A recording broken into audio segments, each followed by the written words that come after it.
এয়া ধান বাহ দি আছোঁ। ধান বাহ দিয়া এয়া এক নতুন কৌশল। এয়া ধান বাহ দিছোঁ। এই ফেনখনৰ সহায়ে ধান বাহ দিছোঁ। ধান আচলতে বতাহত বাহ দিয়া হয়, কিন্তু বতাহ নাই, সেইকাৰণে এতিয়া এইদৰে ফেন এখন চলাই লৈছোঁ। ইয়াক গামলাত ধান লৈ লৈছোঁ। চাব কেনেকৈ দিছোঁ।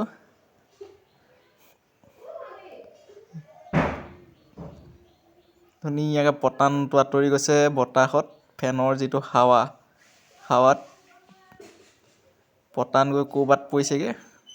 গুটিটো এই ৰিং বলটোত ৰৈ গৈছে ধানৰ।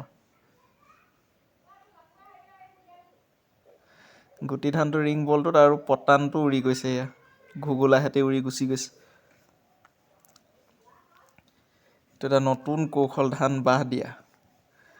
বতাহ নহ'লেও হৈ যাব। ফেনৰ সহায়েৰে এয়া বাহ দিয়া হৈছে।